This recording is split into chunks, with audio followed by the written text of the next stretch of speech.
No dia em que Elijah Harris tocou o piano com uma só mão, o mundo enfim abriu os olhos. Por 9 anos, a cegueira o havia definido. Um menino negro de um bairro difícil, com um dom que ninguém reconhecia. Isso até a humilhante rejeição por Langston Rowe, um pianista renomado que agora, como jurado de reality show, zombou de seu talento na TV nacional. Mas naquele momento de vergonha pública, algo despertou. Guiado por Doutora Penelope Nash, uma ex-virtuosa e reclusa com seus próprios segredos, Elijah voltou para enfrentar seu antigo crítico. Seus dedos, percorrendo as teclas, produziram sons que fizeram desconhecidos chorarem. A verdade se impôs. Não era apenas um garoto tocando notas. Era música em sua forma mais pura, rompendo barreiras de privilégio, visão e expectativa. No centro comunitário West Side, o velho piano de madeira repousava empoeirado num canto. A maioria das crianças corria pela sala, rindo e gritando. Mas naquele dia, algo mudou. Ao final das atividades, um menino seguiu em direção ao piano. A bengala branca batia ritmadamente no chão de linóleo. Elijah, de 9 anos, caminhava com calma, guiado apenas pelo som do instrumento, como se ele o chamasse. O ambiente silenciou conforme os presentes o observavam alcançar o banco. Com cuidado, sentou-se, passou os dedos pelas teclas e, após uma pausa, começou a tocar a sonata ao luar de Beethoven. Sem partitura, sem hesitação, sem erro. Funcionários e crianças ficaram parados, boquiabertos. Quem ensinou isso a ele? Sussurrou a diretora, Sra. Jackson. Ninguém daqui, respondeu o zelador, Sr. Wilson. Elijah seguia absorto na música, alheio ao público que se formava atrás de si. Um sorriso leve iluminava seu rosto comum, tornando-o extraordinário. Ao fim, repousou as mãos sobre as teclas, sereno. Você arrasou lá atrás, campeão, disse Duane, colocando uma mão no ombro do primo mais novo enquanto voltavam para casa. Aos 23 anos, Duane era alto e forte, um guardião pelas ruas perigosas. Sirenes e discussões se faziam ouvir à distância. Ele desviou discretamente o caminho de possíveis encrencas. Não foi tão bom, disse Elijah com um sorriso tímido. Errei o meio. Só você percebeu, respondeu Duane. Você tem um dom, de verdade. Passaram por rapazes na esquina, antigos colegas de Duane, antes da detenção mudar sua vida. Eles o cumprimentaram com respeito e curiosidade. Esse lugar devora talentos sem proteção, Duane murmurou. Por isso, sempre vou estar do seu lado, entendeu? Elijah assentiu, a bengala descrevendo arcos firmes à frente. Entendi. O apartamento onde vivia com a mãe era pequeno, mas limpo. Móveis simples, fotos de família nas paredes. Maureen Harris preparava o jantar com gestos cansados, ainda de uniforme de plantão duplo como auxiliar de enfermagem. Como foi no centro hoje? Perguntou, servindo espaguete ao filho. Foi bom, respondeu. Achei um piano. Ela parou com um olhar entre preocupação e lembrança. Você tocou? Elijah assentiu.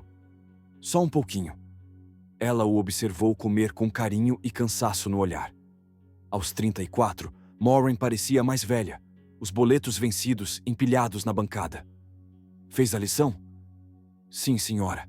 A professora disse que leio 2 anos adiantado. Orgulho suavizou o rosto dela. Esse é meu menino. Mais tarde, com Elijah dormindo, Maureen revisava as contas à luz da TV baixa. No quarto, um feixe de luar tocava o rosto adormecido do filho. Prematuro de 3 meses, ele lutou pela vida, mas a cegueira era sequela inevitável. O pai foi embora 2 semanas após o diagnóstico. Maureen, porém, jamais viu a deficiência como tragédia, apenas um desafio. Você vai ser alguém especial, sussurrara no hospital. 9 anos depois, ainda acreditava nisso. No domingo, mãe e filho estavam na Igreja Batista Nova Esperança. Elijah com sua melhor camisa, Maureen de vestido azul simples. O coral encheu o templo com energia. Ao fim, o pastor se aproximou. Antes de encerrar, convido o jovem Elijah Harris a nos abençoar com uma música. Maureen ficou surpresa. Os membros da igreja sorriram. Vai lá, ela sussurrou. Se quiser. Elijah caminhou sozinho até o piano. Sentou-se com calma. Elijah se sentou no banco do piano enquanto a igreja silenciava. Por um instante, seus dedos pairaram sobre as teclas. Então ele começou a tocar. O que começou como um hino gospel tradicional se transformou aos poucos, uma fusão surpreendente com Nocturne em Mi bemol maior de Chopin, agora com alma gospel. A congregação permaneceu hipnotizada enquanto Elijah entrelaçava improvisações emocionantes à peça clássica, criando algo totalmente novo. No fundo da igreja, uma mulher gravava tudo com lágrimas escorrendo.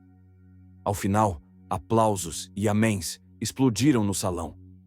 Maureen, surpresa, olhava o filho baixar a cabeça timidamente e voltar para seu lado. Quando você aprendeu isso? Ela sussurrou.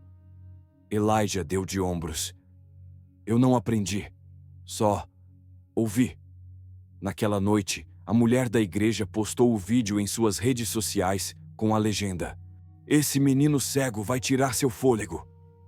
Por 3 dias nada aconteceu, até que uma professora de música em Detroit compartilhou. Um músico de jazz em Nova Orleans repostou. Um blog local publicou a história. Lentamente, os acessos subiram. 3.000, 4 million. 10 million. Duane entrou no apartamento de Maureen, agitado, balançando o celular.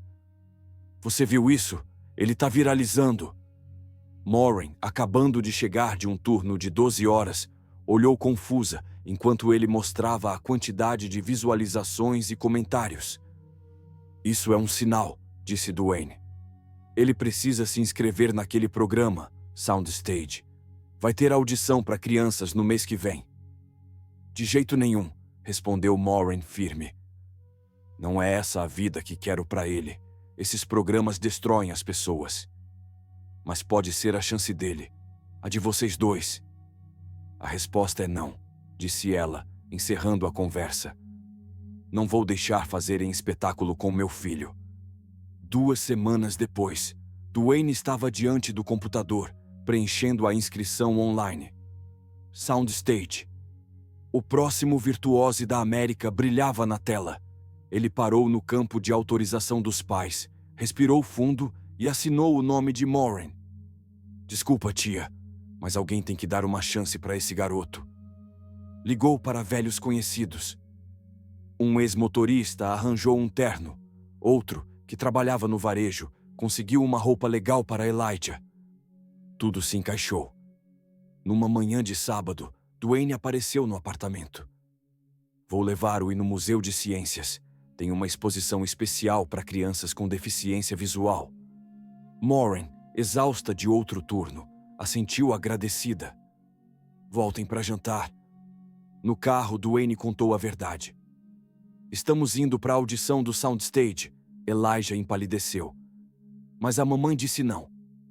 Às vezes os adultos precisam de um empurrãozinho, disse Duane. Essa é sua chance, é. E se eu não for bom o bastante? E se o que eu toco nem for música de verdade? Elijah sussurrou. Duane encostou o carro e olhou o primo nos olhos.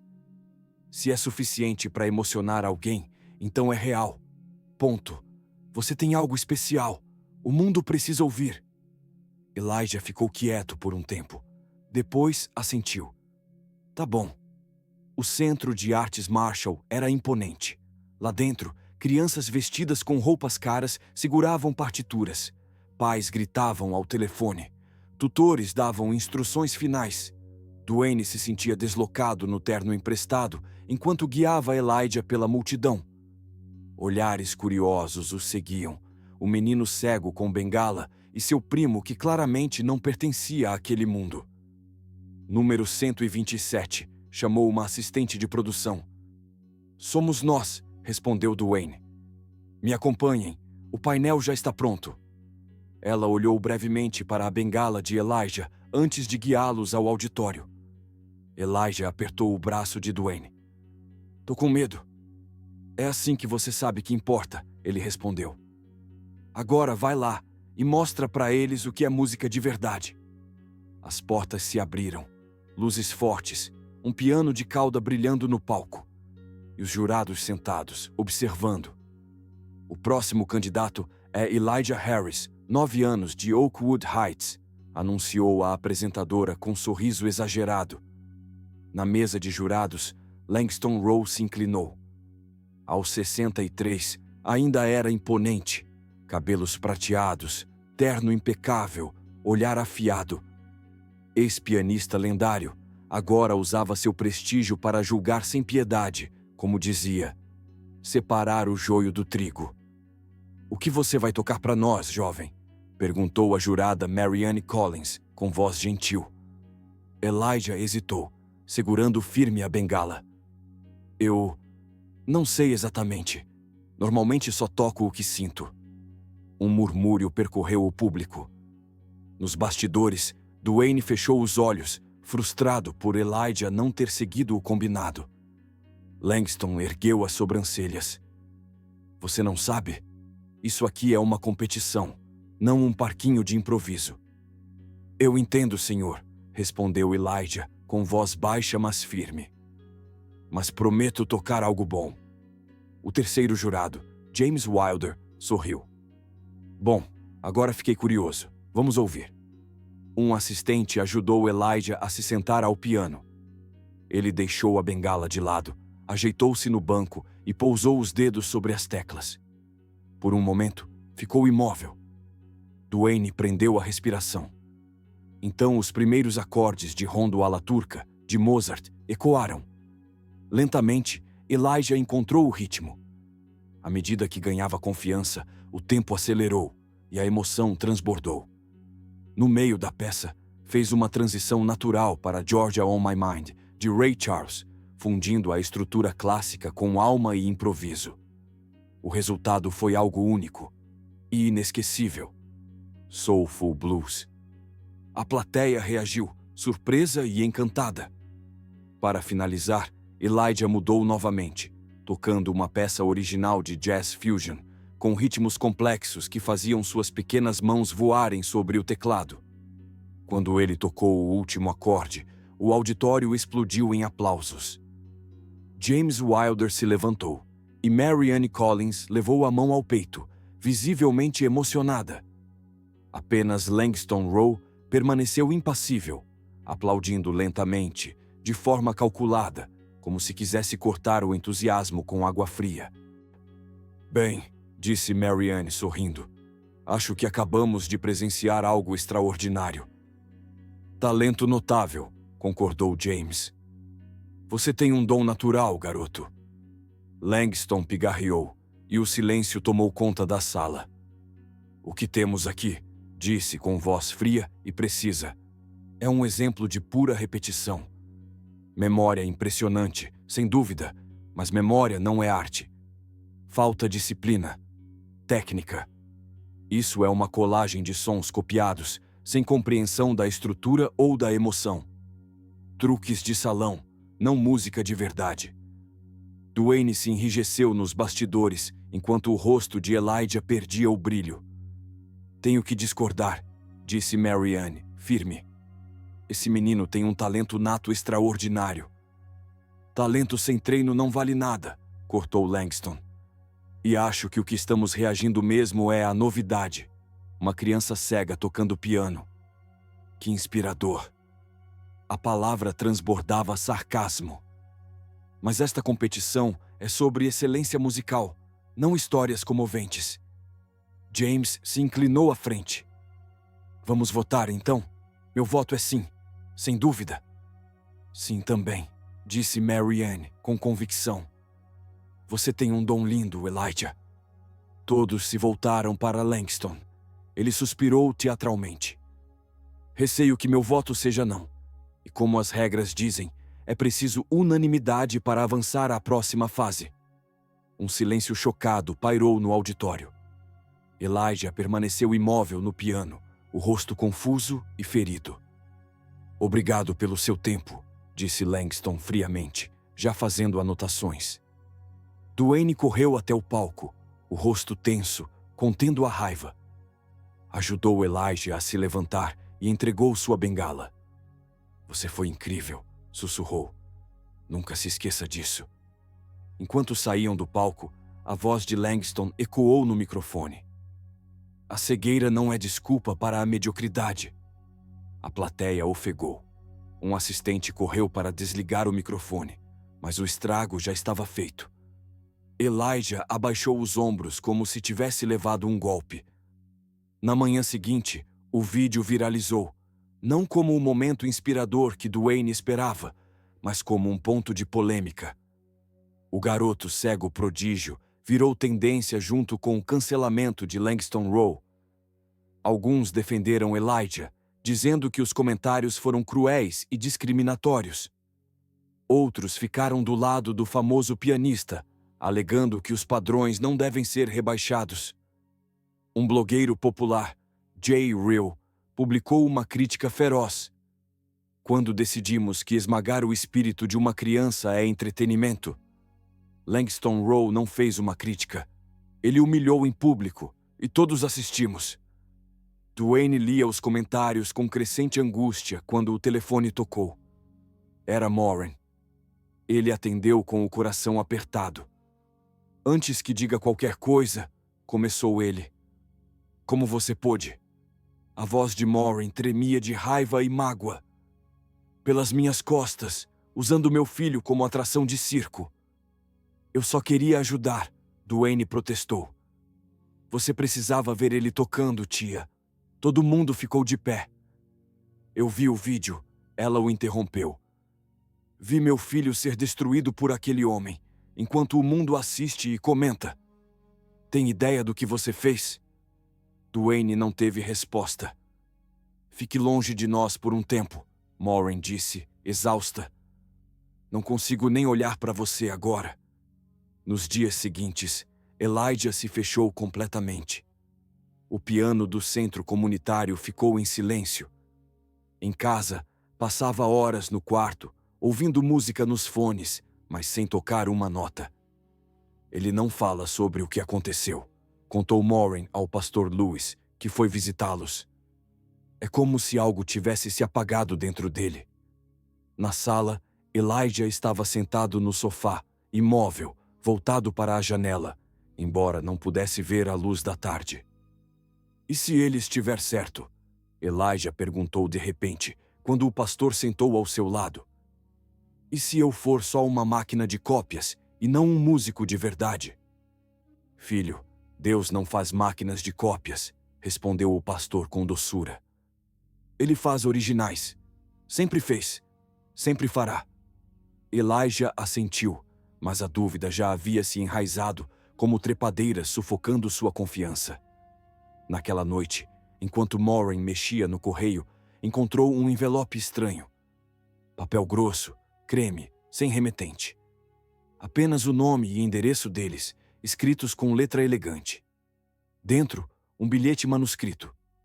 Você tem algo especial. Se quiser entender o que é, venha me encontrar. PN. Abaixo das iniciais, um endereço no interior, a 2 horas da cidade. Moran amassou o papel imediatamente. Depois de tudo o que aconteceu, ela não confiava em mais ninguém. Mas Elijah, ouvindo o barulho do papel, perguntou o que era. Quando Moran leu o bilhete em voz alta, algo mudou na expressão do garoto. O primeiro sinal de interesse em dias. Por favor, ele disse baixinho. Eu preciso saber. Durante 3 dias, o bilhete ficou no balcão da cozinha, um desafio silencioso que Moran tentou ignorar. A cada vez que o via, seu instinto de proteger Elijah brigava com a vontade de ver aquele brilho nos olhos do filho outra vez. Pode ser qualquer um, argumentou com Duane, num telefonema cauteloso. Um maluco que viu o vídeo, um jornalista atrás de história. Ou alguém que realmente pode ajudá-lo, respondeu Duane. Deixa que eu vou primeiro. Se parecer errado, a gente vai embora. Sem discussão. Moiraine suspirou, massageando as têmporas. Você acha mesmo que é uma boa ideia? Acho que não fazer nada é pior, disse ele. Ele não toca mais, tia, nem assovia. Aquele homem tirou algo dele, e eu tenho parte da culpa. Quero consertar isso. No sábado, Dwayne levou Elijah por bairros que iam se transformando de ruas movimentadas para subúrbios calmos até chegarem ao interior. Elijah ficou em silêncio no banco do passageiro, mas atento aos sons que mudavam ao redor. O barulho da cidade cedendo espaço ao canto dos pássaros e ao vento nas árvores. Tem outro cheiro aqui, comentou, abaixando o vidro. Cheiro de grama, árvore, não de escapamento, disse Dwayne com um meio sorriso. Território de gente chique. Eles entraram por uma longa estrada de cascalho cercada de carvalhos. Ao final surgiu uma antiga mansão vitoriana, com varandas amplas e janelas altas. Chegamos, disse Dwayne, estacionando. Casa grande, parece mal assombrada, Elijah murmurou. Está silenciosa. Só tem uma pessoa lá dentro, eu acho. Dwayne ajudou Elijah a subir os degraus e tocou a campainha. Um momento depois, o som de uma bengala ecoou e a porta se abriu. Ali estava uma mulher de uns 60 anos, cabelo grisalho preso num coque severo, vestida de preto. Uma bengala entalhada e olhos penetrantes, um cinza vívido, o outro opaco. Vocês estão atrasados, disse ela com sotaque europeu. Você é a PN? Perguntou Dwayne. Ela ignorou, fixando os olhos em Elijah. Você é o menino do vídeo. Elijah Harris. Sim, senhora. Doutora Penelope Nash, ela se apresentou. Entre, só o garoto. Calma aí, começou Dwayne. Tudo bem, disse Elijah, pegando sua bengala. Eu fico bem. Penelope guiou Elijah pela casa até uma sala de música. O ar ali tinha uma vibração especial. Sem aviso, ela começou a tocar. Mas não era música tradicional. Era caos sonoro, notas que colidiam, ritmos quebrados. Reproduza, ordenou ela quando parou. Elijah hesitou, mas sentou-se e começou. Não apenas copiou, ele completou a peça, trazendo ordem ao caos. Quando terminou, Penelope disse: Interessante, você não copiou, você concluiu. Desculpe, só toquei como senti que a música queria ir. Venha, disse ela. Na sala de chá, ela explicou. Não dou mais aulas. Desde que perdi a visão de um olho, o mundo da música me descartou. Mas você tem algo real, algo que Langston Rowe jamais entenderia. Você conhece ele? Oh, sim. História antiga. Ela se levantou. Te faço uma proposta. 3 dias por semana, você vem aqui. Eu vou te ensinar não só a tocar, mas a se expressar pela música. Nada de truques, nada de cópia. Quer aprender de verdade? Sim, senhora, Elijah respondeu. Temos um acordo. A partir da semana seguinte, Dwayne levava Elijah às segundas, quartas e sábados. Penelope era exigente, mas brilhante. De novo, dizia, batendo a bengala. Não quero ouvir notas. Quero ouvir o que está por trás delas. Ela ensinava pelo tato e som. Guiava suas mãos, construía memória muscular, explicava teoria pelo ouvido. E Elijah, como sempre, absorvia tudo. A música é matemática encarnada, dizia Penelope. Mas muitos músicos resolvem a equação sem entender o significado. Os treinos eram exaustivos. Os dedos pequenos de Elijah doíam toda a noite. Às vezes ele se frustrava tanto que gritava: Não consigo! Penelope apenas respondia: Então não. E saía da sala, deixando-o sozinho por meia hora, antes de voltar como se nada tivesse acontecido. Elijah nunca mais disse: Não consigo. Com o tempo, a relação entre eles amaciou. Penelope começou a contar histórias da carreira, apresentações para presidentes e reis, gravações com orquestras lendárias, turnês pelo mundo como uma das pianistas mais celebradas da sua geração. E o que aconteceu entre a senhora e o Sr. Rowe? Perguntou Elijah certa tarde, tomando chá com ela. Ela ficou em silêncio por tanto tempo que ele pensou que não responderia. Mas sua voz veio, mais suave, com uma dor antiga. Éramos estudantes no conservatório, rivais, e por um tempo, algo mais. Então veio o concurso internacional Chopin. Eu era a favorita. Na véspera da final, Langston foi ao meu quarto. Disse ter visto as anotações dos jurados. Falou que eu não tinha chance. Era verdade. Elijah manteve a calma. Estou aqui para tocar música. Só isso. Amir riu. Certo. Mas não se acomode muito. Alguns de nós treinam desde que aprenderam a andar. Ele lançou um olhar para Penélope. Sem ofensas aos seus métodos. Diferentes, Dra. Nash. Depois que Amir saiu, Penélope bufou. Filho do Richard Whitfield. Milionário metido que compra os melhores professores, os melhores instrumentos. Mas alma não se compra. Mais tarde, enquanto Elijah praticava, outra batida, dessa vez mais tímida. Uma garota asiática com estojo de violino apareceu à porta. Desculpe incomodar. Sou Zara Lynn, pupila do Langston, disse. Penélope ergueu as sobrancelhas, reconhecendo o nome. Eu só queria dizer que achei sua audição linda. O que o Sr. Rose disse foi injusto. Obrigada, disse Elijah, sorrindo. Você também está competindo? Sim, respondeu Zara.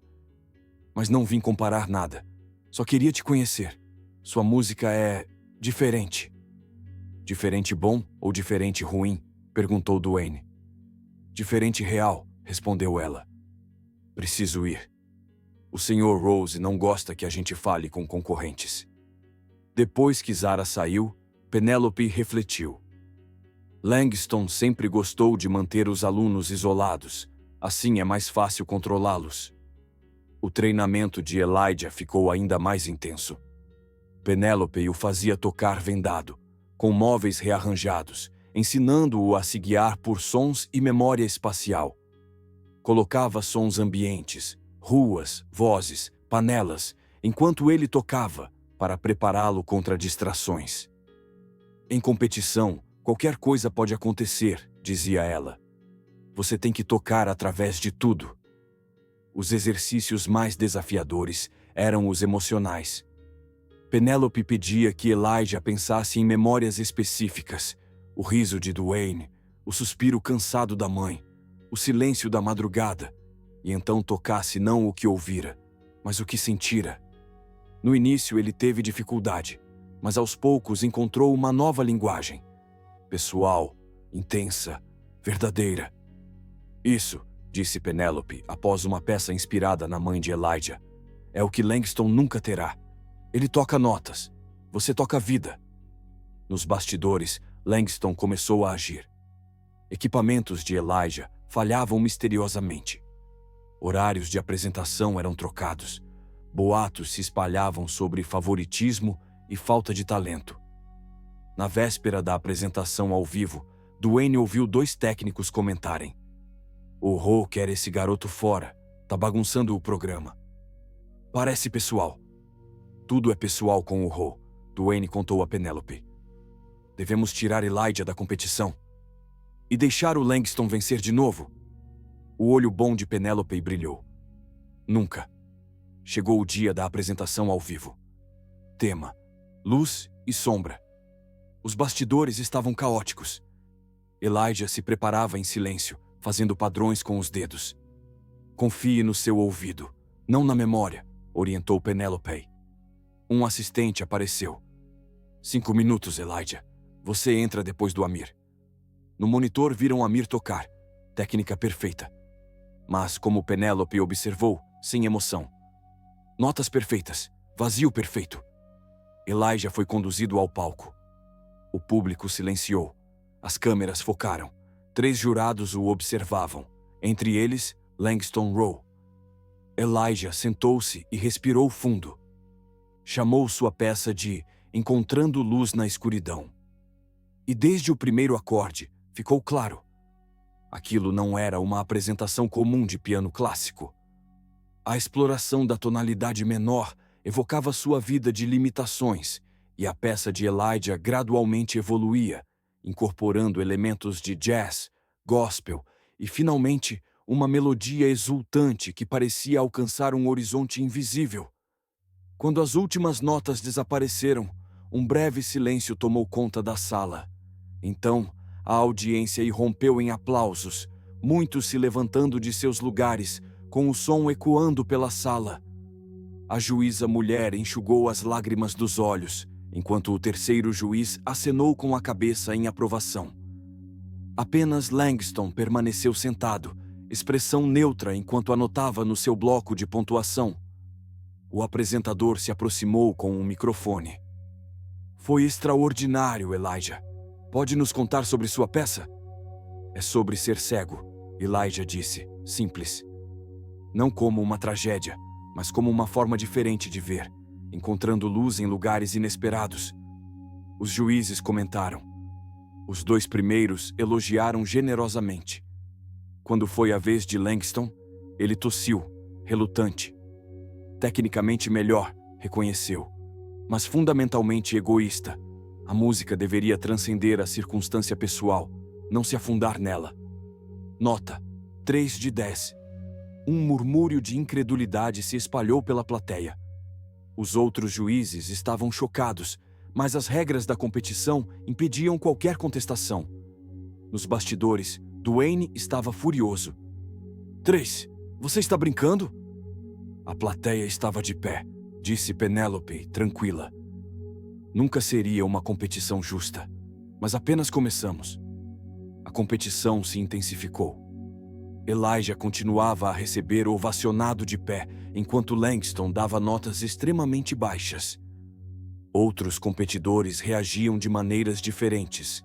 Amir ficava cada vez mais frio e competitivo, enquanto Zara parecia dividida entre a lealdade ao mentor e a crescente admiração pela expressão genuína de Elijah. Uma noite, Zara apareceu na porta da sala de ensaio de Elijah. "Posso ouvir?" perguntou timidamente. "Claro", Elijah respondeu, abrindo espaço no banco. Ela se sentou ao seu lado, com o estojo de violino no colo, como um escudo. Enquanto Elijah tocava uma peça sobre seu bairro, a expressão de Zara mudou. Surpresa, depois admiração, e algo que parecia saudade. Quando ele terminou, ela ficou em silêncio por um momento. "Eu toco desde os 3 anos", ela disse finalmente. 8 horas por dia, todos os dias. O Sr. Ho diz que eu poderia ser a maior violinista da minha geração. Ela fez uma pausa. "Mas nunca toquei assim, como se fosse algo que vem de dentro." "O que você sente quando toca?" Elijah perguntou. Zara pensou, falou sobre concentração, precisão, a necessidade de acertar. Olhou para suas mãos.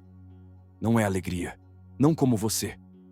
Antes que Elijah pudesse responder, uma voz cortou o momento. "Aqui está você."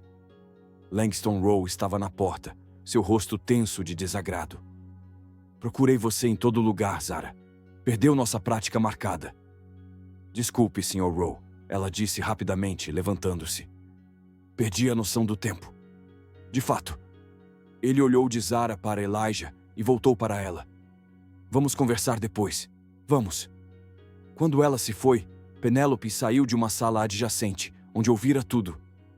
"Você despertou algo nela", observou. "Langston não vai gostar nada disso." No dia anterior à rodada de eliminação, ocorreu um desastre. Durante o ensaio técnico de Elijah, seu banco de piano quebrou sem aviso. Ele caiu de forma desajeitada, com o pulso se torcendo de maneira dolorosa. A equipe médica correu para o palco enquanto Duane e Penélope empurravam a segurança para chegar até ele. O médico examinou o pulso de Elijah e anunciou que era uma distensão, não fratura, mas ele precisaria descansar por uma semana. "A rodada de eliminação é amanhã", protestou Duane. "Então ele terá que se retirar", o médico disse com um encolher de ombros. Não. Elijah interrompeu, sua voz calma, mas firme. Eu vou tocar amanhã. Elijah, seja razoável, Maureen, o produtor, disse. Você não pode tocar com o pulso machucado. Eu posso tocar com uma mão, insistiu Elijah. Eu ensaiei peças só com a mão esquerda. Penélope confirmou. É verdade. Ele pode tocar o prelúdio para a mão esquerda de Scriabin. Ele consegue. Mas não é o que ensaiamos, o produtor se opôs. Se vire, Penélope respondeu. Ou você quer que a mídia saiba que uma criança cega se machucou por causa de equipamento defeituoso no seu set? Horas depois, enquanto a equipe retirava o banco quebrado, Penélope tocou os pedaços de madeira recém-quebrados, onde um suporte havia sido parcialmente serrado. Definitivamente não foi um acidente, ela murmurou para Duane. Langston escalou de sabotar carreiras para causar dano físico. Devemos denunciar isso? Duane perguntou. Com que prova? Penélope respondeu amarga. Vai ser palavra dele contra a nossa, e todos sabemos quem a indústria vai acreditar. Na noite seguinte, Elijah subiu ao palco com o pulso enfaixado e apoiado. A plateia murmurou ao vê-lo assim. O apresentador rapidamente explicou a situação, transformando-a em uma história inspiradora de perseverança. Elijah se acomodou, colocou a mão direita suavemente no colo. Sentou-se imóvel por um momento, se concentrando. Então, sua mão esquerda começou a tocar sozinha, mas de alguma forma soando cheia, completa. A melodia cantando sobre notas graves, como se duas mãos estivessem trabalhando. A peça era melancólica, mas desafiadora. Cada nota carregava emoção. Enquanto tocava, lágrimas escorriam silenciosamente por seu rosto. Não de dor, mas pelo esforço de traduzir tudo o que sentia em som, com metade dos recursos habituais. Quando a última nota se apagou, a audiência ficou em silêncio atônito. Então, alguém se levantou, depois outro, até que toda a sala estava de pé, aplaudindo como se fosse chuva de verão batendo no telhado de zinco. Os juízes estavam visivelmente emocionados, levantando-se para aplaudir. Apenas Langston permaneceu sentado, sua expressão inexpressiva, enquanto Elijah era cuidadosamente ajudado a sair do palco. Nos bastidores, Penélope o esperava, com o olho bom brilhando por lágrimas não derramadas. Você conseguiu, disse ela simplesmente, colocando a mão no ombro dele. Isso foi tudo o que te ensinei e mais. Duane abraçou Elijah com carinho. Você arrasou, garoto. Simplesmente arrasou. Enquanto a celebração acontecia ao redor dele, Elijah ficou quieto, exausto, mas satisfeito. Do outro lado da cortina, podia ouvir a plateia aplaudindo, chamando seu nome. O que acontecesse a seguir, eliminação ou avanço, ele havia tocado sua verdade, e ninguém poderia tirar isso dele. A performance de Elijah foi chamada de Sinfônia com uma Mão, nas redes sociais, com clipes do prelúdio de Scriabin sendo assistidos milhões de vezes durante a noite. Comentários variavam de admiração a acusações de exploração. Alguns analisavam a brilhante adaptação técnica, outros compartilhavam histórias pessoais sobre como a resiliência de Elijah os emocionou até as lágrimas. Na manhã seguinte, no quarto de hotel, Elijah estava quieto na beira da cama, enquanto Duane lia alguns comentários do seu telefone. Olha esse aqui. Toquei piano por 30 anos e não conseguiria fazer o que esse garoto fez com uma mão e um coração quebrado. O pessoal te ama, disse Duane. Elijah assentiu, flexionando o pulso machucado, cujas dores haviam diminuído, mas o médico insistira que ele continuasse a descansar por mais uma semana. Alguma novidade sobre os resultados? Ele perguntou. Nada até o programa de hoje à noite, respondeu Duane. Mas depois dessa performance, não tem como te eliminarem. Houve uma batida na porta. Penélope entrou, seguida por Maureen, que imediatamente foi até Elijah e examinou seu pulso enfaixado. "Como você está se sentindo, querido?" perguntou ela, preocupação estampada no rosto. "Estou bem, mãe", respondeu Elijah. Penélope se clearing a garganta. "Você deveria saber que Langston está fazendo a ronda hoje de manhã.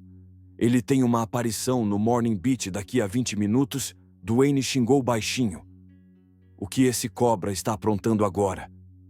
Ligaram a TV justo quando Langston foi apresentado. Ele estava impecável, como sempre, com um terno cinza sob medida e uma expressão grave e professoral, enquanto o apresentador perguntava sobre a performance da noite anterior. "Embora eu admire a determinação do jovem Elijah", Langston começou, sua voz medida, "estou preocupado que estamos entrando em território perigoso. O Soundstage sempre foi sobre excelência musical, não histórias inspiradoras. Mas certamente a ovação de pé mostra a qualidade da performance", o apresentador insistiu. Langston sorriu de forma amarga. "O público é facilmente levado pela emoção. Eles respondem à circunstância. Uma criança tocando apesar da lesão, não a musicalidade em si. É um truque de circo, não arte." Maureen soltou uma exclamação. "Um truque de circo? Meu filho deu seu coração no palco", Penélope disse baixinho. "Ele está com medo", Penélope observou em voz baixa. "Ele vê a maré virando contra ele." Na tela, o apresentador parecia desconfortável. Alguns diriam que sua crítica a Elijah tem sido incomumente dura, especialmente dado sua idade e circunstâncias. "E esse é exatamente o meu ponto", Langston respondeu calmamente. "Devemos julgá-lo por um padrão diferente por ele ser jovem, por ser cego. Isso seria discriminação.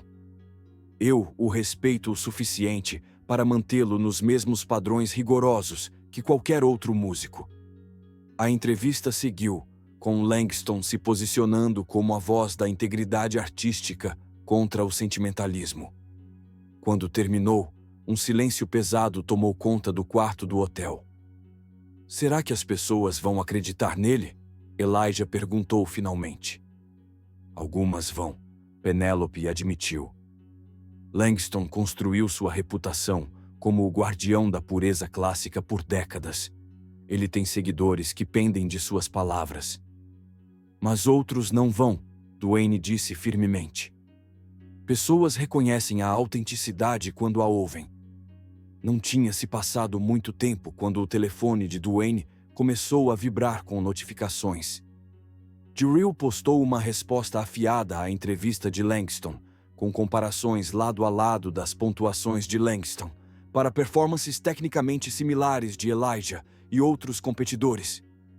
O hashtag número Dar Langston's Bias já estava em alta. "Viu?", Duane disse triunfante. "O pessoal não é bobo." Maureen parecia cética. "Isso é exatamente o que eu temia. Meu filho se tornando um campo de batalha nas redes sociais." "Mãe", Elijah disse suavemente, "eu quero continuar. Isso não é só sobre a competição agora." Na mesma hora, em uma sala de ensaio privada na conservatória, Zara Lynn abaixou seu violino e ficou olhando para a partitura diante de si. Embora não pudesse vê-la, sentia os olhos de Langston sobre ela, avaliando cada movimento, cada respiração. "De novo", disse ele sem emoção. "Você está acelerando o terceiro movimento." "Precisão, Zara. Sempre precisão." Ela levantou o instrumento e começou a passagem complicada novamente, focando na precisão que Langston exigia. Apesar da execução impecável, ela não sentia nada, apenas a reprodução mecânica das notas na partitura. Sua mente continuava a vagar para a performance de Elijah com uma mão. Como era viva! Como era presente! "Pare", Langston interrompeu, agudo. "Onde você está hoje? Seu corpo está aqui, mas sua mente está em outro lugar." Zara abaixou o violino. "Desculpe, senhor. Vou me concentrar mais." Isso é sobre o garoto Harris? Langston perguntou, com a voz perigosamente suave. O silêncio de Zara foi resposta suficiente. Você passou 8 anos sob minha tutoria, Langston continuou. Tudo o que você é como música, você me deve. Lembre-se disso. Sim, Sr. Rowe. Eu investi demais em você para assistir você ser seduzida por sentimentalismos baratos. O garoto toca para aplausos, não para a arte. Algo no tom dele, a desdenhosidade, a certeza de sua superioridade, despertou um sentimento desconhecido em Zara. Pela primeira vez, ela não apenas questionou a avaliação de Langston sobre Elijah, mas sua abordagem em relação à música inteira não passou despercebida. A música dele tocou as pessoas, disse Zara em voz baixa. Ela me tocou. Os olhos de Langston se estreitaram. Sentimentalismo é refúgio dos tecnicamente deficientes. Achei que eu te ensinaria melhor. Zara olhou para seu violino, o instrumento caro que Langston ajudara seus pais a escolher, o símbolo de tudo pelo que ela trabalhou desde criança. Então, pensou em Elijah, tocando com uma mão, lágrimas escorrendo pelo rosto, sua música crua, real e viva. Talvez haja coisas que você não tenha me ensinado, disse ela tão suavemente que Langston precisou se inclinar para ouvi-la. Desculpe. Nada, respondeu rapidamente. Vou praticar mais. Mas algo havia mudado. Uma rachadura na base de certeza que sustentava sua vida musical desde que ela se lembrava. 3 dias depois de sua performance com uma mão, Elijah estava na mansão vitoriana de Penélope, com o pulso machucado cuidadosamente apoiado em uma almofada, enquanto trabalhavam para adaptar sua técnica à deficiência temporária. A competição continua em 2 semanas, Penélope disse. O médico acredita que seu pulso estará curado até lá, mas vamos nos preparar como se não estivesse. Você acha que vou passar na eliminação de hoje à noite? Elijah perguntou. Eles não ousariam te eliminar. A reação seria enorme. Penélope fez uma pausa, com a expressão séria. Mas tem algo mais que precisamos discutir. Algo que eu deveria ter te contado antes. Ela se acomodou na poltrona em frente a ele. Minha história com Langston vai além do que compartilhei. A competição, o sabotagem, isso foi só o começo. Elijah ouviu atentamente enquanto Penélope revelava a verdade completa de seu passado. Como Langston não só minou sua confiança antes da competição decisiva, mas também roubou sua composição original, uma peça que ela lhe mostrou em um momento de confiança. Ele a usou como base para seu álbum de sucesso. Quando ela ameaçou expô-lo, Langston destruiu sua reputação na indústria. Quando perdi a visão parcial do meu olho, já era uma persona não grata no mundo clássico, concluiu. A lesão foi só um motivo para me esquecerem completamente. Foi por isso que você parou de se apresentar, Elijah disse baixinho. Não por causa do olho, Penélope admitiu. A verdade é que eu não suportava fazer parte de um mundo que me traiu tão profundamente. Elijah absorveu isso em silêncio. Então, por que me contar agora? Porque você precisa entender contra o que realmente estamos lutando. Langston não quer só vencer uma competição. Ele quer manter o sistema que o beneficiou por décadas. Um sistema onde as regras são feitas por pessoas como ele, para pessoas como ele. Ela se inclinou para a frente. E você, Elijah Harris, representa tudo o que ameaça esse sistema. Elijah assentiu lentamente. Então, vamos fazer música que ninguém possa roubar. Naquela noite, como esperado, Elijah avançou para a próxima rodada da competição. Os juízes não tentaram justificar a baixa pontuação de Langston diante do apoio esmagador do público a Elijah. A produção já havia tomado sua decisão. A história de Elijah era ouro para a audiência. Com sua classificação garantida, Elijah se entregou à preparação com novo vigor. Mesmo com o pulso ainda se recuperando, Penélope encontrou maneiras de intensificar seu treinamento. Ela o ensinou a distribuir melhor o peso, usando mais os músculos dos ombros e costas, em vez de depender apenas da flexibilidade do pulso para criar sons mais completos com menos notas. Antes você tocava com as mãos, ela instruiu. Agora você precisa tocar com todo o corpo, com todo o ser. No nível físico, era exaustivo, mas criativamente despertava algo novo. Trabalhar em torno de sua limitação forçou Elijah a pensar de forma diferente sobre composição e expressão. Ele começou a trabalhar em uma suíte chamada As Ruas do Som, um retrato sonoro de seu bairro, suas experiências de vida, sua jornada. Enquanto isso, o conflito interno de Zara se intensificava. Depois de anos de obediência inquestionável aos métodos de Langston, ela se viu atraída pela sala de ensaio de Elijah sempre que podia escapar. Ela ficava em silêncio na porta, ouvindo-o trabalhar nos passagens de As Ruas do Som, fascinada por como sua abordagem era diferente de tudo o que ela tinha aprendido. Uma tarde, Langston a pegou lá.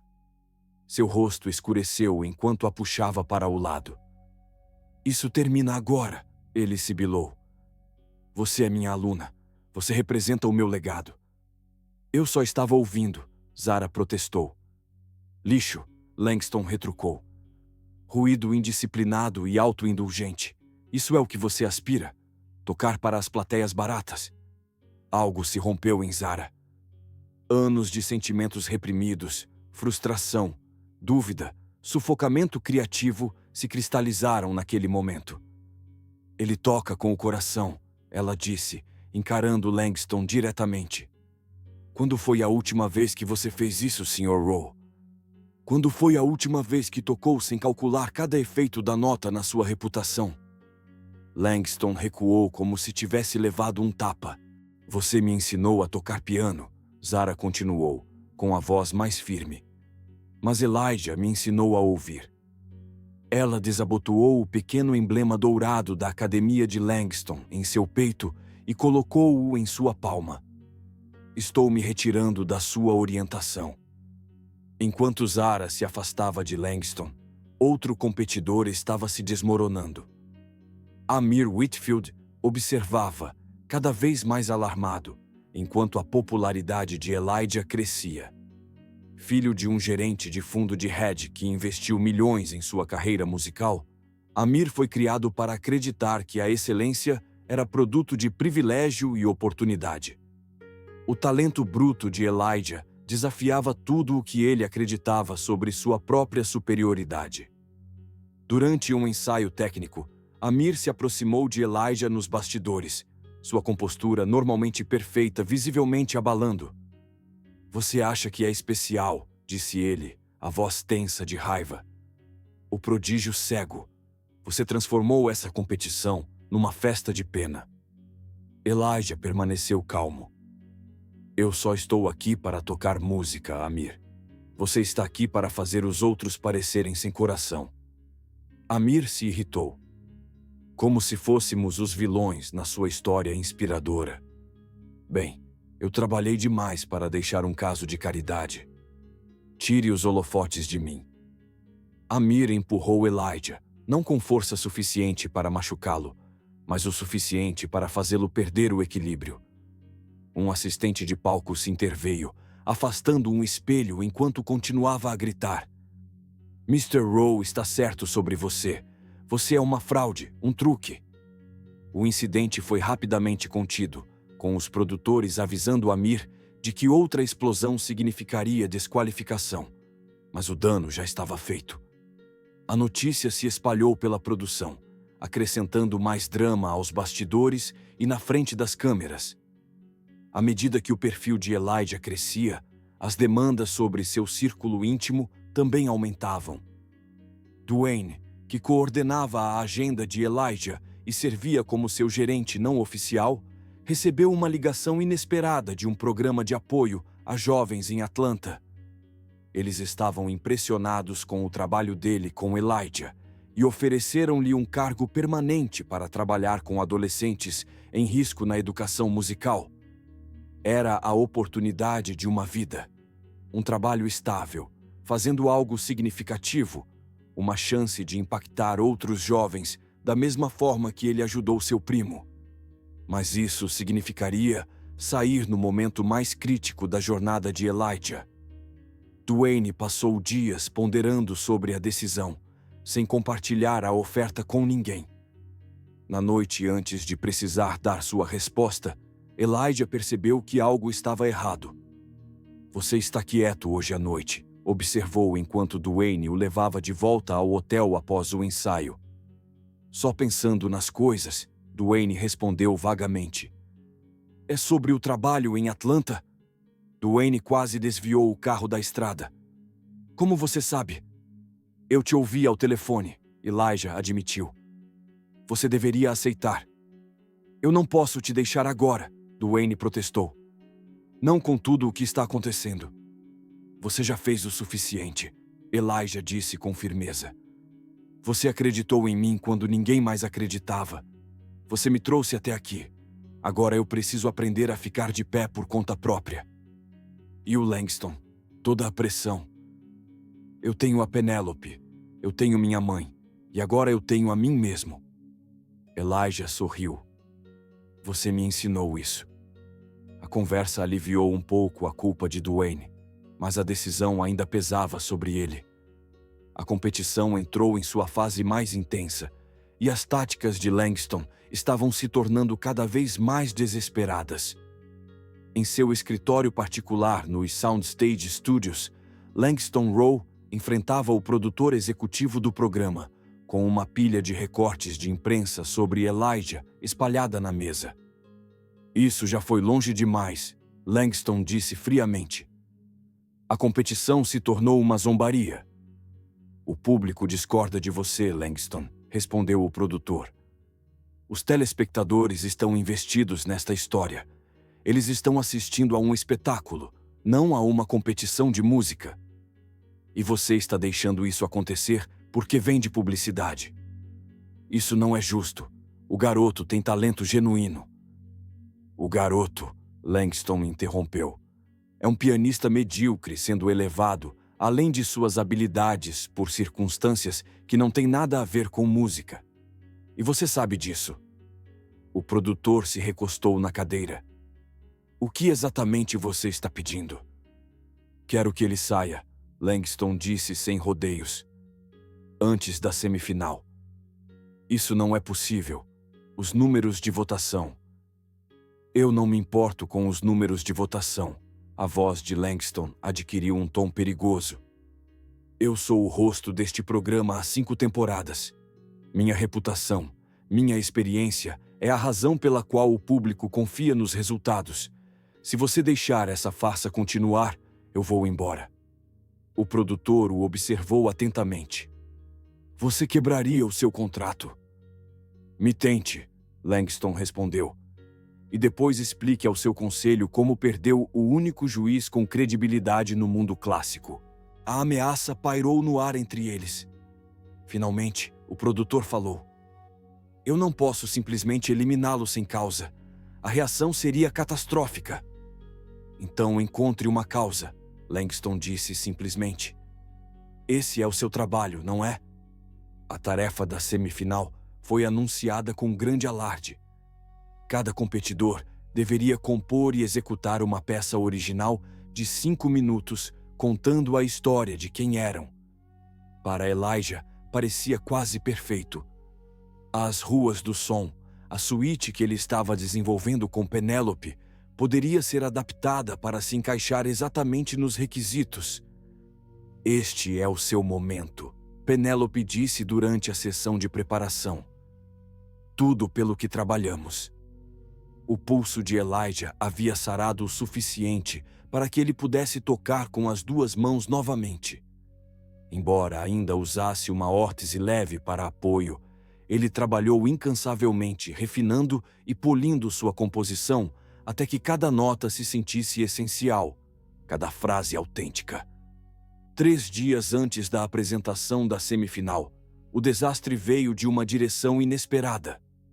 Langston convocou uma reunião especial com os juízes e produtores, apresentando um dossiê de evidências que afirmava provar que Elijah havia plagiado suas composições. Eu obtive imagens do garoto tocando na sua igreja há mais de um ano, Langston explicou, mostrando um vídeo embaçado da apresentação original de Elijah na igreja. Observe as estruturas melódicas, as progressões de acordes. Agora compare com seu trabalho recente. Ele tocou um trecho recente de um ensaio de Elijah. A sofisticação entre essas duas apresentações é dia e noite. Langston continuou. Simplesmente não é possível que uma criança sem treinamento formal faça tal salto sem ajuda externa. Eu acredito que a doutora Penelope Nash está escrevendo a música dele. A acusação causou um grande impacto na produção. Os produtores, legalmente obrigados a investigar qualquer alegação de plágio, iniciaram uma revisão imediata. Elijah foi informado de que sua apresentação na semifinal estava suspensa até que o caso fosse resolvido. Quando Penelope soube, sua reação foi rápida e furiosa. Ela entrou no camarim de Langston sem bater, batendo a porta atrás de si. "Como você ousa?", disse ela, a voz tremendo de raiva. "Como ousa acusar aquele garoto do mesmo pecado que você cometeu contra mim?" Langston se virou de frente para o espelho, sua expressão fria. "Penelope, ainda dramática depois de todos esses anos. Você sabe que ele compõe sua própria música. Você sabe disso porque pode ouvir em sua música. Não porque eu escrevi, mas porque eu o ensinei da mesma forma que meus professores me ensinaram, e os professores deles me ensinaram. Um garoto cego de 9 anos, sem treinamento formal, compondo de nível de conservatório." Langston zombou. "As evidências falam por si mesmas. As evidências são que ele tem um dom que você..." Penelope retrucou. "Talento bruto, autêntico, que conecta com as pessoas de uma forma que sua perfeição técnica nunca conseguiria." Algo brilhou nos olhos de Langston. Uma dor antiga rapidamente mascarada. "Esta competição tem padrões. Eu estou apenas os mantendo." Penelope se aproximou, sua voz quase em um sussurro. "Isso não é sobre padrões, é sobre medo. Você tem medo de ser eclipsado por uma criança da favela com mais talento natural no dedo mínimo do que você acumulou em uma vida de privilégio." Ela bateu uma pasta na mesa, cheia de partituras e anotações sobre o processo criativo de Elijah. "Aqui está sua evidência", disse friamente. "Embora eu duvide que isso importe para você, a verdade nunca importou." Após sua saída, Langston ficou sentado por um longo tempo, olhando a pasta, mas não a abriu. Finalmente, ele a empurrou de lado e voltou ao espelho, ajustando sua gravata impecável. Quando Elijah soube da acusação, a notícia foi um golpe físico, após tudo o que ele superou. Sua cegueira, sua origem humilde, a humilhação anterior de Langston, a lesão, ser chamado de fraudulento, cortou mais fundo do que qualquer coisa antes. "Eu não entendo", ele disse suavemente, enquanto Maureen o abraçava. "Por que ele não acredita que eu posso fazer isso?" "Não é sobre você, querido", Maureen consolou, embora sua raiva estivesse visível. "Algumas pessoas não conseguem reconhecer luz nos outros porque perderam a própria." Penelope foi mais direta quando chegou no hotel. "Ele está desesperado. Está fazendo tudo o que pode contra você, porque sabe que você vai ganhar." "Mas e se eles acreditarem nele?" Elijah perguntou. "E se pensarem que eu não posso realmente compor?" "Então você mostra a eles o que não pode ser negado", Penelope disse com firmeza.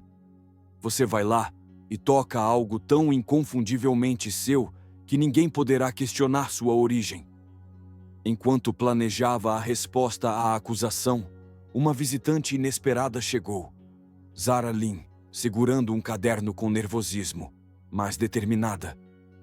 "Eu ouvi o que aconteceu", ela disse quando Duane a deixou entrar. Quero ajudar. Ela se aproximou de Elijah e entregou o caderno.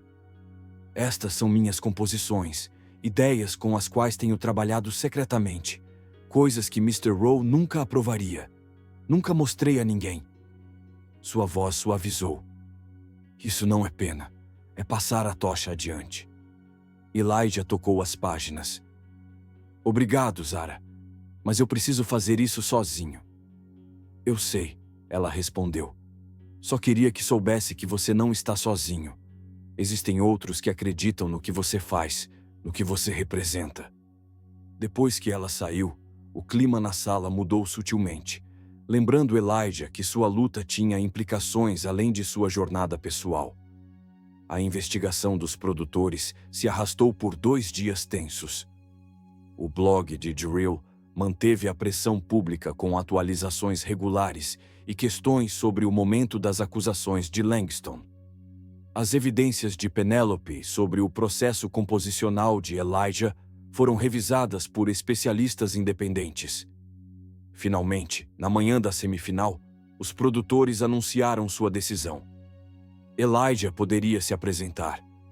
Langston ficou furioso, mas sem poder para anular a decisão. Em vez disso, ele se concentrou em Amir, seu novo favorito desde a saída de Zara. Passou horas treinando o garoto, preparando-o para ofuscar a apresentação de Elijah. Amir estava programado para se apresentar primeiro. Ele entrou no palco confiante, mas visivelmente pressionado, com a carga de representar a filosofia musical de Langston pesando sobre ele. Sua composição original era tecnicamente impressionante, uma exibição de corridas virtuosísticas, harmonias complexas e execução impecável. O público aplaudiu, impressionado pela habilidade, mas sem ser tocado pela expressão de Amir. Quando ele saiu do palco, ficou claro que, apesar da perfeição técnica, ele não havia tocado o público. Algo essencial estava faltando. Nos bastidores, ele passou por Elijah, que estava esperando. Por um momento, Amir parou, parecendo que poderia falar, mas apenas passou com a cabeça baixa e não retornou para assistir às outras apresentações.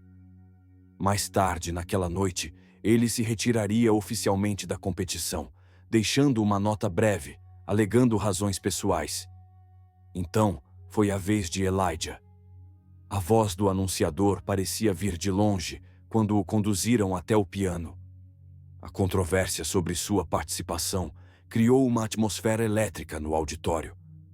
Expectativa misturada com curiosidade. Apoio tingido de dúvida. Elijah se acomodou no piano, tomando um momento para centrar seus pensamentos. Era a culminação de tudo pelo que ele passou, tudo o que superou. Não haveria segunda chance após isso. Ele começou suavemente com uma melodia simples, evocando o amanhecer em seu bairro. Sirenes distantes, mães chamando seus filhos, o som rítmico de bolas de basquete no concreto. Gradualmente, ele adicionou complexidade, os sons urbanos sobrepostos, a alegria e a luta coexistindo. Sinos de igreja misturados com batidas de hip-hop, estruturas clássicas torcidas em improvisações de jazz. À medida que a peça avançava, Elijah colocou tudo nela. Sua cegueira, o sacrifício de sua mãe, a crença de Duane, a orientação de Penelope, a dor da rejeição de Langston, o triunfo da perseverança. As ruas do som se tornaram mais que música, tornaram-se um testemunho. Quando as últimas notas se apagaram, houve um momento de silêncio profundo. Então, lentamente, uma pessoa se levantou, depois outra. Logo toda a audiência estava de pé, aplaudindo com força. Um dos juízes chorava abertamente. Outro simplesmente balançava a cabeça, maravilhado. Só Langston permaneceu sentado, seu rosto uma máscara de emoções conflitantes. Enquanto a ovação continuava, algo mudou em sua expressão. Uma rachadura na fachada, um vislumbre de reconhecimento de que nenhum sabotagem poderia diminuir o que todos haviam acabado de testemunhar. Quando o aplauso finalmente diminuiu, o apresentador se aproximou com o microfone. Elijah, ele disse, A voz do apresentador estava carregada de emoção. Eu não acho que já tenha vivido algo assim neste palco. Pode nos contar o que inspirou essa peça? Elijah sorriu levemente. É sobre de onde eu venho. Não apenas o lugar, mas as pessoas, os sons, a sensação. A música está em todo lugar se você souber ouvir. Os jurados deram seus feedbacks, com os 2 juízes de apoio elogiando, mas parecendo insuficiente para o que acabaram de testemunhar. Quando chegou a vez de Langston, a audiência prendeu a respiração. A precisão técnica não é tudo, ele disse finalmente, com a voz mais baixa. Há momentos em que a expressão crua transcende os padrões convencionais. Ele fez uma pausa. Oxo de diez. Um murmúrio percorreu a plateia. Não era a nota perfeita que muitos acreditavam que Elijah merecia, mas vinda de Langston era praticamente uma rendição. Nos bastidores, a celebração foi moderada pela exaustão e alívio. Penélope abraçou Elijah com força. Você conseguiu. Você falou sua verdade de tal forma que até ele não pôde negar. Maureen enxugou as lágrimas. Estou tão orgulhosa de você, meu filho. Tão orgulhosa. Duane observava, com a decisão sobre o emprego em Atlanta ainda pesando em sua mente, mas seu coração cheio de orgulho pelo garoto que sempre apoiou. Quando a noite se aproximava do fim, um produtor se aproximou do grupo deles. Parabéns, Elijah. Isso foi realmente especial. Sua voz mudou ligeiramente. No entanto, preciso informar que houve uma queixa de um dos juízes sobre sua participação. Embora a resposta do público tenha sido positiva, sua vaga na final ainda não está garantida.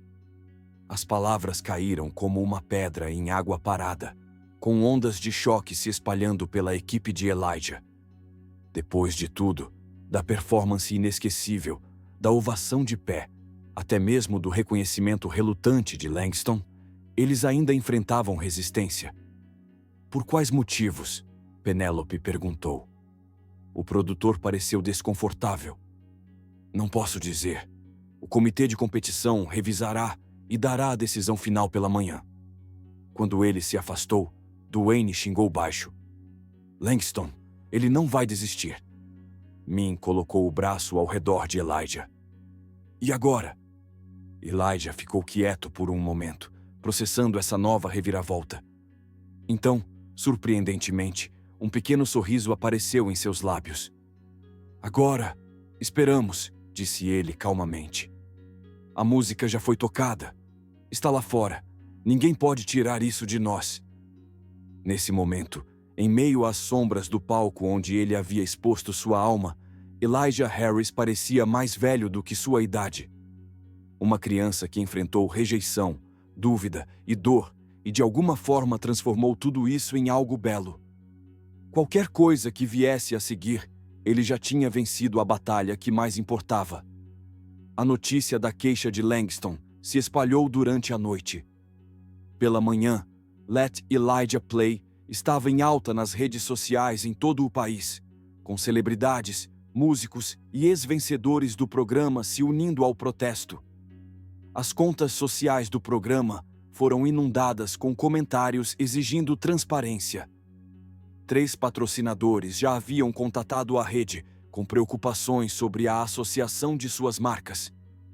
No lobby do hotel, Elijah estava ao lado de Maureen, ouvindo Duane ler as últimas atualizações de seu telefone. Estão sentindo a pressão, disse Duane. Não tem como te manterem de fora agora. Penélope, que estava ao telefone no canto, se juntou a eles com uma expressão determinada. Falei com alguns colegas antigos que ainda têm influência. Estão fazendo ligações. Uma equipe de notícias já estava montando fora do hotel, esperando por uma declaração. O produtor que trouxe a bomba na noite anterior agora se aproximou do grupo, parecendo apressado. Senhora Paris, ele disse. a rede gostaria de oferecer a você e a Elijah a oportunidade de compartilhar sua perspectiva. Uma breve entrevista antes que a decisão do comitê seja anunciada. Maureen hesitou, o instinto protetor conflitando com a consciência de que a opinião pública era seu maior aliado. Não quero que meu filho seja explorado por audiência. Não é assim, insistiu o produtor. O público merece ouvir diretamente de Elijah. Após uma rápida conferência familiar, eles concordaram. Uma hora depois, Maureen estava sentada diante de um entrevistador simpático, com Elijah ao seu lado. A câmera capturava seu rosto cansado, as linhas profundas esculpidas por anos de luta, enquanto ela falava sobre criar seu filho. Nunca foi fácil, ela admitiu. Quando ele nasceu com 3 meses de antecedência e disseram que ele nunca veria, pensei que meu coração fosse se partir. Quando o pai dele foi embora, pensei que não conseguiria sozinha. Sua voz se fortaleceu. Mas Elijah me ensinou o que realmente significa força. Ele nunca usou sua cegueira como desculpa, nem pediu tratamento especial. O que essa competição significa para você? O entrevistador perguntou a Elijah. Começou como apenas uma chance de tocar música, respondeu ele pensativo. Mas agora é sobre mostrar para as pessoas que suas circunstâncias não definem o que você pode criar. A música pertence a todos. A entrevista foi transmitida ao vivo, e em poucos minutos, os clipes começaram a circular online. O público foi especialmente tocado pela dignidade tranquila de Maureen e pela perspectiva madura de Elijah. O apoio público, já forte, se transformou em um movimento. De volta a Atlanta, Dwayne recebeu uma mensagem do programa de alcance juvenil. Eles precisavam de uma decisão dele naquele dia. Ele saiu para fazer a ligação, caminhando lentamente pelos arredores do hotel, enquanto lutava com sua escolha. Uma carreira fazendo trabalho significativo, ou apoiar seu primo no momento de necessidade. O caminho responsável ou lealdade à jornada que ele ajudara a começar. Na terceira volta ao redor do prédio, Dwayne parou. Olhou para as janelas do hotel, sabendo que Elijah estava lá dentro, aguardando a notícia que determinaria seu futuro. Então, fez a ligação. Agradeço a oportunidade, ele disse ao diretor do programa. Mas não posso aceitar o cargo agora. Tem algo que preciso terminar primeiro. Quando ele voltou para o quarto, Elijah percebeu a mudança imediatamente.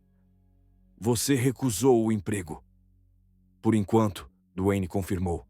Algumas coisas são mais importantes.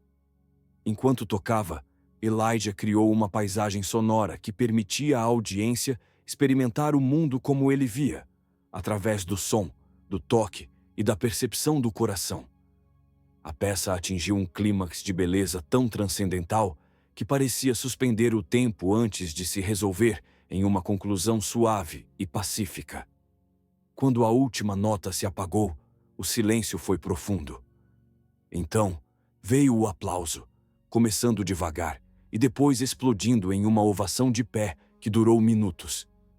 As pessoas abraçaram estranhos ao lado delas, comovidas. Até os críticos mais duros estavam visivelmente afetados. Na mesa dos jurados, Langston ficou de pé com os outros, os olhos suspeitos de tão brilhantes. Depois que o aplauso finalmente cessou, Elijah e Zara retornaram para a performance de ressonância. Seus instrumentos conversaram, discutiram, reconciliaram-se e, no final, harmonizaram-se em uma peça que parecia refletir toda a jornada da competição. O conflito se transformou em cooperação, a diferença virou força. Quando terminaram, a ovação foi imediata e unânime. Algo especial acontecera naquele palco, algo além da competição, além das conquistas individuais. A música fez o que faz de melhor. Conectou seres humanos através de todas as barreiras. Chegou o momento do anúncio. Elijah e Zara estavam no centro do palco, mãos dadas em apoio mútuo, não em rivalidade. O apresentador abriu o envelope com um toque teatral. E o vencedor da temporada de Soundstage, o próximo virtuoso da América, é... A pausa pareceu eterna. Elijah Harris. O teatro explodiu. Zara se virou e abraçou Elijah calorosamente, enquanto confetes caíam ao redor deles. Moran e Duane correram ao palco, envolvendo-o em um abraço coletivo. Na sessão dos jurados, os dois juízes de apoio aplaudiram entusiasticamente, enquanto Langston ofereceu um aceno respeitoso de reconhecimento. Em casa, assistindo pela TV, Penelope Nash sorriu entre lágrimas, sua missão cumprida. 6 meses depois, o grande salão do Centro Kennedy estava vibrando de antecipação. Era a estreia de Elijah Harris com a Orquestra Sinfônica Nacional, a culminação de um turbilhão de 6 meses que o transformou de um simples concorrente de reality show para um fenômeno musical genuíno. Nos bastidores, Elijah ajustava sua gravata, os dedos movendo-se com a mesma precisão que ele usava no teclado. Aos 10 anos, ainda se adaptava aos trajes formais, ao protocolo das apresentações profissionais e ao peso das expectativas. 5 minutos, Sr. Harris, chamou um assistente de palco.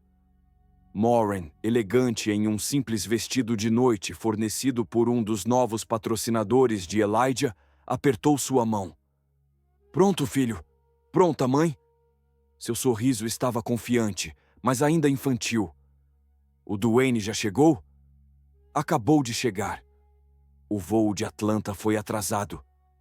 Desde que aceitou o cargo de coordenador do programa de alcance juvenil 3 meses antes, Duane havia construído um programa de música para adolescentes em risco, inspirado pela jornada de Elijah.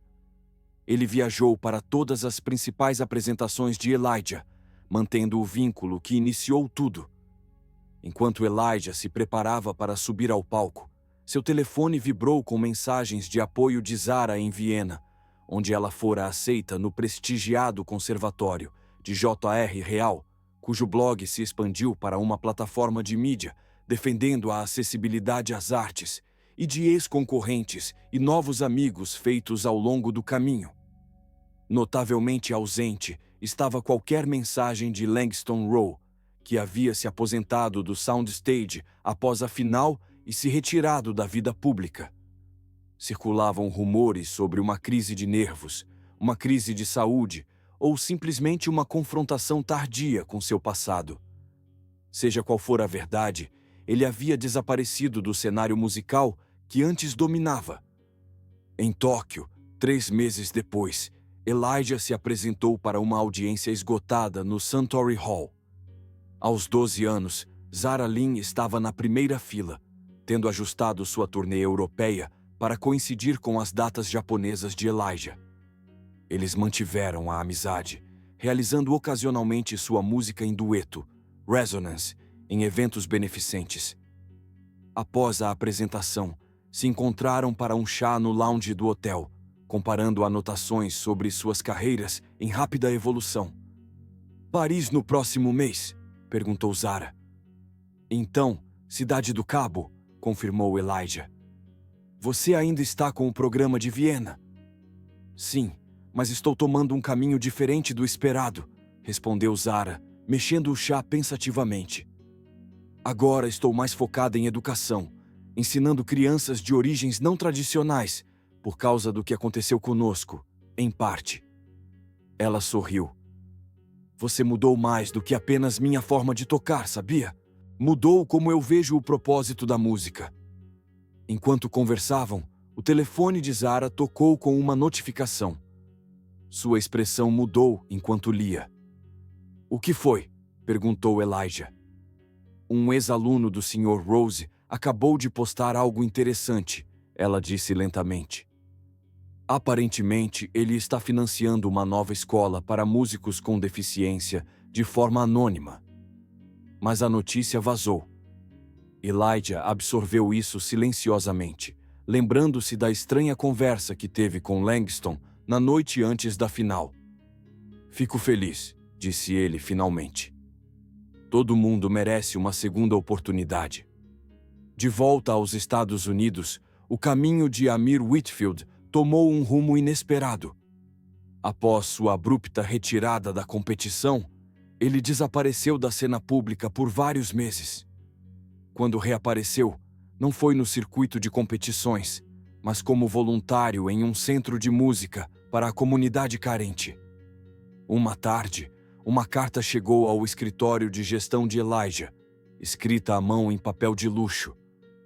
"Querido Elijah", dizia a carta, "você me venceu sem tentar, mas me fez melhor. A música que estou encontrando agora, trabalhando com crianças que tocam por alegria, em vez de perfeição, é real de uma forma que nada na minha vida anterior foi. Obrigado por esse presente involuntário, Amir."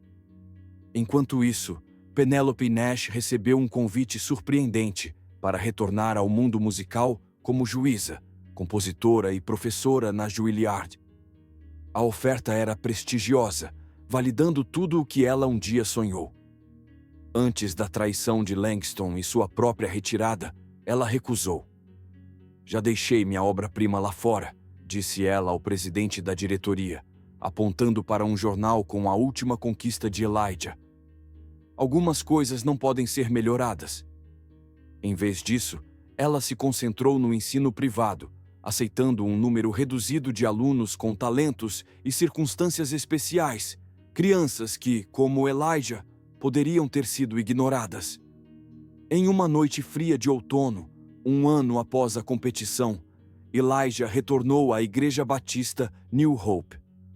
O humilde local estava lotado, com pessoas de pé nos corredores e se espalhando pelo saguão.